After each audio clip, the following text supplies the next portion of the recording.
সুপ্রিয় দর্শক, আসসালামু আলাইকুম। সুলতানাস কিচেনে সবাইকে আরও একবার স্বাগতম। আমি আজকে আপনাদের সাথে শেয়ার করব সেরা স্বাদের গরুর মাংস ভুনা আমি কিভাবে রান্না করি সেই রেসিপি। আশা রাখি এই রেসিপি আপনাদের সবার কাছে অনেক বেশি ভালো লাগবে। যাদের ভালো লাগবে একটা লাইক দিবেন, সবার সাথে শেয়ার করে দিবেন, আর পাশে থাকা বেল বাটনটি ক্লিক করে দিবেন। তাহলে আমি যখন কোনো নতুন ভিডিও আপলোড দেব সবার আগে আপনার কাছে পৌঁছে যাবে। যারা এখনও আমার চ্যানেলটি সাবস্ক্রাইব করে দেননি তাদের কাছে অনুরোধ থাকবে আমার চ্যানেলটি সাবস্ক্রাইব করে দিয়ে আমাকে সাপোর্ট করার জন্য। আশা রাখি আপনারা ধৈর্য সহকারে রেসিপিটি দেখবেন, একটু হলেও আপনাদের কাজে আসবে। যারা নতুন তাদের ভীষণ উপকারে আসবে এই রেসিপিটি। আমরা তো গরুর মাংস অনেকে অনেকভাবে রান্না করি, এভাবে একবার তৈরি করে দেখবেন। তৈরি করে যাকে খাওয়াবেন সে আপনার ফ্যান হয়ে যাবে।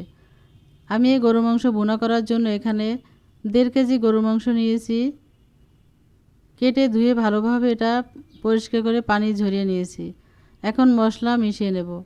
আমি এখানে দিয়ে দিচ্ছি 1 টেবিল চামচ রসুন বাটা, 1 টেবিল চামচ দিয়ে দিচ্ছি আদা বাটা। এবারে শুকনো মশলাগুলো মিশিয়ে নেব। দিয়ে দিচ্ছি এখানে 1 টেবিল চামচ হলুদের গুঁড়া, 1 টেবিল চামচ দেব কাশ্মীরি ঝালের গুঁড়া। এটা ঝালও হবে, রঙটাও ভালো আসবে। 1 টেবিল চামচ দেব জিরার গুঁড়া, 1 টেবিল চামচ দেব ধনিয়ার গুঁড়া, আর দেব স্বাদ মতো লবণ। আর এই রান্নাটা আমি সরিষার তেল দিয়ে করব। দেব এখানে আমি 2 টেবিল চামচ পরিমাণে সরিষার তেল। এরপরে আমি এই মাংসের সাথে ভালোভাবে মশলা তেল মাখিয়ে নেব। মাখানোর পর আমি এটা 1 ঘন্টা রেস্টে রেখে দেব। আপনাদের হাতে যদি সময় থাকে 1 ঘন্টা রেস্টে রেখে দিবেন, আর সময় যদি না থাকে কমপক্ষে 30 মিনিট রেস্টে রেখে দিবেন, তাহলে এর আসল স্বাদ পাওয়া যাবে।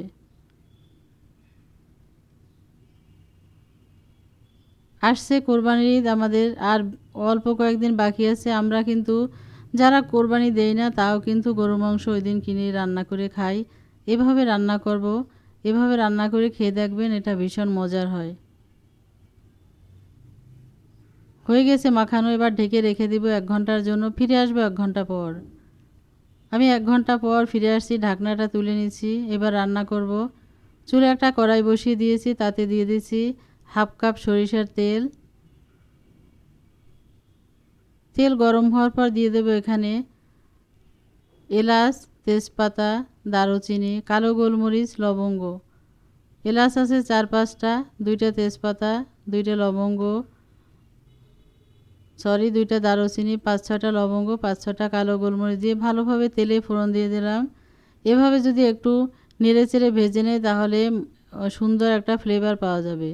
এরপর আমি সেই মশলা মাখানো মাংসটা ভালোভাবে তেলের ভিতরে দিয়ে নেড়েচেড়ে কষিয়ে নেব। এখন দিয়ে দিচ্ছি আমি এখানে 1 কাপ কুচানো পেঁয়াজ। পেঁয়াজ দিয়ে ভালোভাবে নেড়েচেড়ে এটা আমি কষাচ্ছি। চুলাটা মিডিয়াম টু লো হিটে রেখেছি আমি।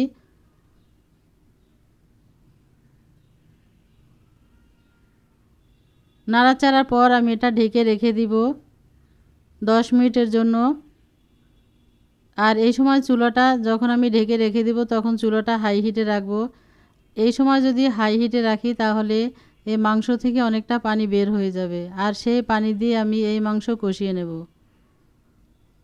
এই যে অনেকটা পানি বের হচ্ছে, অনেক পানি বের হয়ে গিয়েছে। এবার নেড়ে চেড়ে দেব ঢাকনাটা তুলে। আর এই যে পানি বের হয়েছে এই পানি দিয়ে আমি মাংস কষাবো। আবার ঢেকে দিচ্ছি।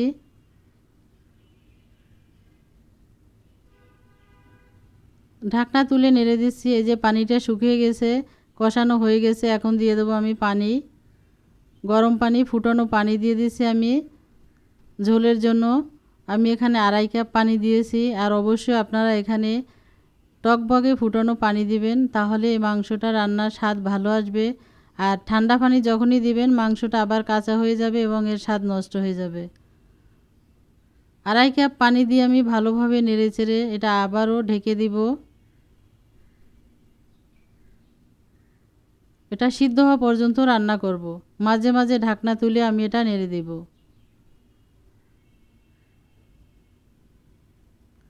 আসছে কোরবানির সামনে, আপনারা এই ঈদে অনেক আইটেম তৈরি করবেন গরুর মাংস দিয়ে, অনেক রকম রান্না। এভাবে একবার গরুর মাংস ভুনা করে খাবেন, এটা অনেক বেশি মজার হয়।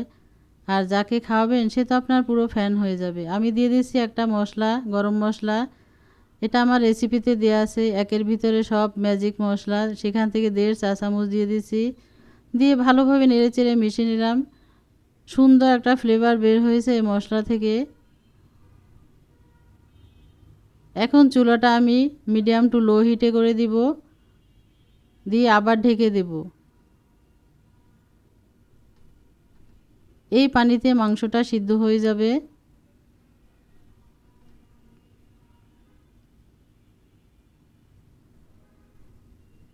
আর যেহেতু আমি আজকে গরুর মাংসটা ভুনা করে নিচ্ছি, অনেকটা বেশি ঝোল থাকবে না।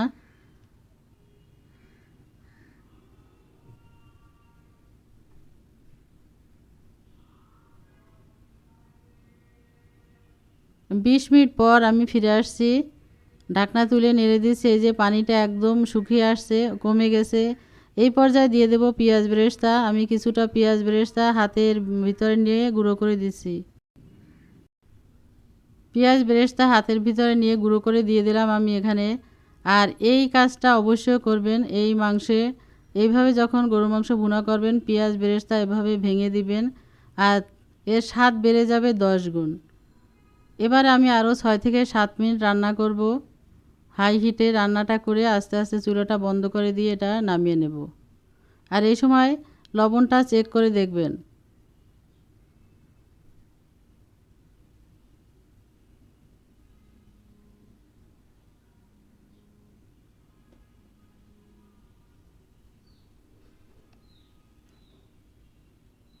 হয়ে গেছে, চুলাটা বন্ধ করে দিয়েছি। আমি নামিয়ে নিলাম একটা সার্ভিং ডিশে। আর এরই সাথে তৈরি হয়ে গেল মজাদার গরুর মাংস ভুনা। আশা রাখি রেসিপি আপনাদের কাছেও ভালো লেগেছে। ভালো থাকবেন, সুস্থ থাকবেন, এভাবে একবার তৈরি করে খাবেন। আজ তাহলে এ পর্যন্তই। আল্লাহ হাফেজ।